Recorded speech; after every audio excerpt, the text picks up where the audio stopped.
I never really had an attitude. I knew getting one was bad.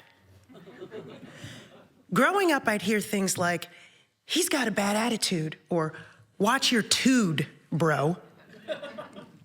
But as a shy, quiet daughter of immigrants, a legally blind girl growing up in one-horse town suburbia, I was taught early, head down, work hard, smiles up. So frankly, I never really had time to develop a tude, let alone have a bad one. But I knew what an attitude was, right? Every day I'd watch the TV, listen to the radio, and see successful people showing off their stuff and speaking their mind with big, huge attitudes. And I so wanted that. I wanted to show off my budding skills as a clever, quippy singer, as a sassy writer, as a closet comedienne, pushing big agendas with my big, huge attitude.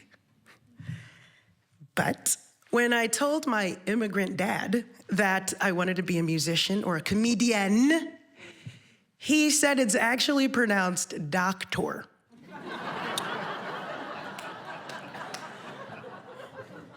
I can't blame my parents for wanting the straight and narrow for me, though. I am Black, so I wore straight wigs and kept my head down. I am a woman, so I wore bright, positive smiles and kept my opinions to myself. And I'm legally blind, low vision. So while I ought to have been using a cane, I didn't. I made do. All so that I could be who I was supposed to be in order to be successful in America. After college, I snagged this great job at the US Army Corps of Engineers in Manhattan. And even though I kept my head as far down in my hidey hole as I possibly could, people kept reacting to this thing called attitude that I didn't know that I had. Exhibit A. So I'm working on a project with a young Caucasian male worker beside me, and he's reading doc info to me as I type. Now, this guy is dance club grade loud in our library quiet office. And so I'm trying to say things like, okay, next. And quiet, loud, this guy's just not getting it. So next thing I know, a senior Caucasian male comes swatting in and starts yelling at me for how loud guy is being. And I stay silent. Like, I'm shocked to my core in fear, confusion, and frustration.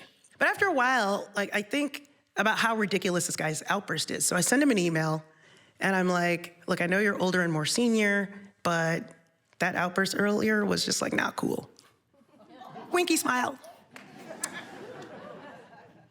I get called into HR for writing an ageist email. And they make me write an official apology to the white guy that yelled at me in front of everybody for not speaking up to the other white guy. So I wrote the apology. And I put my head down and my smile back up. But that was when the drinking started. I remember actually one night during a binge, looking in the mirror and bursting into tears for no reason. I remember taking off my straight wig and not recognizing who I was looking at.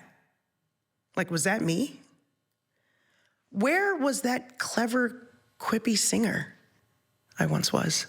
So Exhibit B, I am now a nightly drinker, daily edibles for Smiles Up, and I stayed late, well past my clock out one evening. I remember my supervisor stayed late with me, supervising me, quite literally over my shoulder.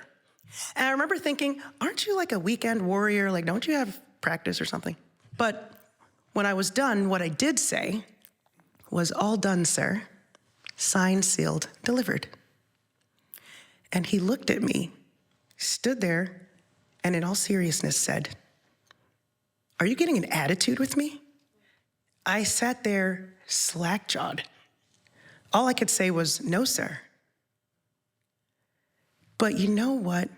I learned something right then and there. I learned what an attitude really was. I learned that it didn't matter if I put my head down. It didn't matter if I kept my smiles up. I wasn't the problem. It was the amorphous ism. It was the racism, the sexism, the ableism, the everything that I am ism. That was the problem. That night I go home. I don't drink. I don't smoke. In fact, a sense of Zen sort of washes over me as I recognize my circumstance, that I am not the problem. So the next day, I'm actually called into the office. My supervisor's boss parades me in front of all the managers and says that someone didn't like a look I gave them. Hashtag I'm blind. And that my supervisor had issues with my attitude. And you know what? When she was done reprimanding me, she ended it with, oh, and by the way, your bra's showing. So I took it all on the chin. I went back to my desk, sat down, and after 3 years of service, I turned in my resignation. Zen. I am not allowed to speak at my final gathering. In fact, there is very little fanfare. I will later learn that my experience as a Black woman in that office is not isolated. But you know what? As the doors revolve behind me as I walk out with my head held high, I am flooded with a new internal sense of ideals. I'm hopeful. I'm free. I am who I'm supposed to be. And I will never again put my head down. I will wear my Black hair out with pride. I will traverse the streets with my mobility cane. And I will never again apologize for standing up for what's right. And you know what? I will chase that career, being a clever, quippy singer, being a sassy writer, and being a bold personality, pushing big, huge agendas with my big, huge attitude. Thank you.